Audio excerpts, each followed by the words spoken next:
Hey everyone, welcome back to Shutter Magazine. I'm Dustin Lucas, and today I'm going to be talking about how to go from capture to your creative edit between Lightroom and Photoshop. The way that we're going to do that is we have our presets already built in Lightroom, we have our actions already built in Photoshop, and now we're going to be using droplets that are going to be integrating Lightroom and Photoshop and making the process so much quicker. So let's start by looking at my 15 images here that I've called down and selected for creative edits. I'm going to select them all and I'm immediately going to apply my preset in the library module. I'm going to go ahead and hit starting point. I'm going to pick one of my creative edits here and kind of look at the before and after.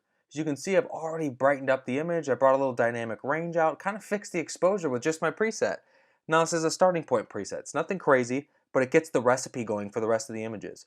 So I'm going to bring this up to about plus 0.3, and I'm feeling really good about this edit. Maybe it's almost too bright. What I'm going to do is I'm going to brighten up in Photoshop, darken down the background. I mean, I could almost probably leave the background as it is, bring this image in and just dodge her a bit. Might actually bring some of the highlights down a little bit further to help with my Photoshop work. Now we're ready to go. So let's go ahead and export this image. Go up to File, Export. And I already created my creative export preset, and it's already set up here to go. Even quicker. As you notice, I already have my droplet set up here. I have all of my settings set up as I want to work in Photoshop. I'm going to go ahead and I'm going to click on this image in the library module. I'm going to right click on it, just go to export, and there's my preset. So it's immediately exporting this file out of Lightroom, and then it's going to open it up into Photoshop for me. So once this process is complete, it's going to send me over to Photoshop, and it's going to let me start working on my next image. So you can see Photoshop process is already ran. It's opening up my file.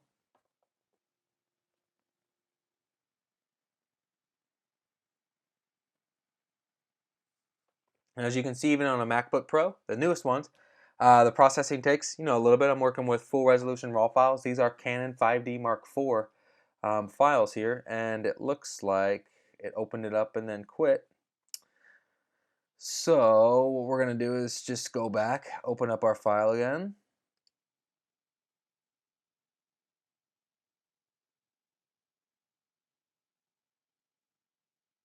Perfect. So we're ready to go. So I'm going to go ahead and start working on this file. As you can see, what we need to start doing is we need to dodge on her skin a bit, but you can see the skin softening and its effect on this image looks pretty good. Maybe dodging out the hair and eyes, but it does a pretty good job to not really affect the hair too much. So most importantly, zooming in here, we'll dodge out the eyes, kind of get rid of that effect there, and on the lips. You can always check our mask by backslash key.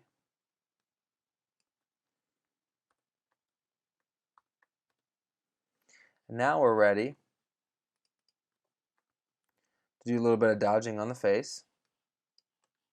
So we can go in here to my dodge layer here, drop it down to 15 opacity, make sure my softness is pretty good, probably not too soft. Now we can start doing some of that detail work. So we can start dodging the face here and work with the arms.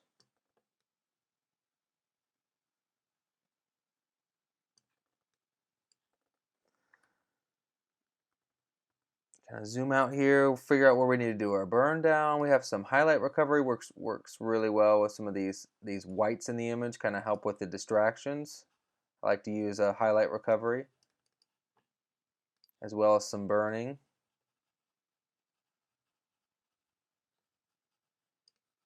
Burn this image down a bit, even some of this out.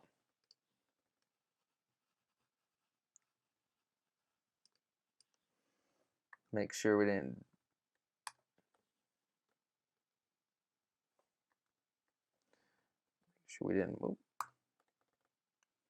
burn down too much on the face there. Come off on her there.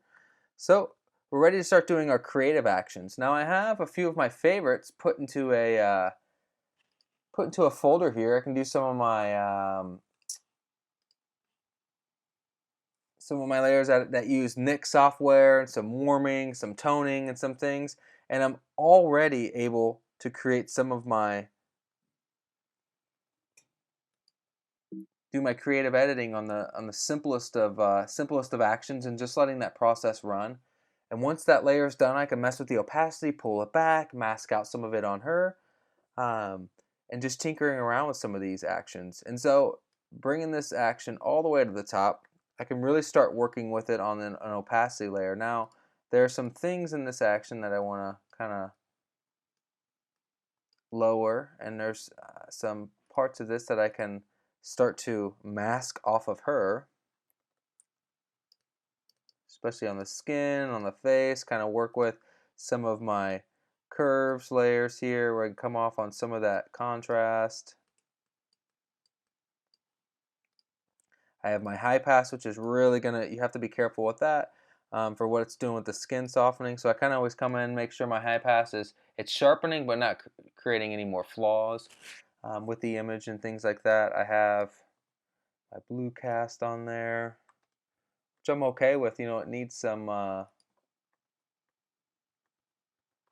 the image looks, for a 5-minute edit, it's a pretty killer edit for 5 minutes or less, in Photoshop. I could take this image, burn down a little bit more, spend some more time, but I mean, my goal with this final image, in starting out something that's a little bit brighter, a little bit, a little bit on the bright side there.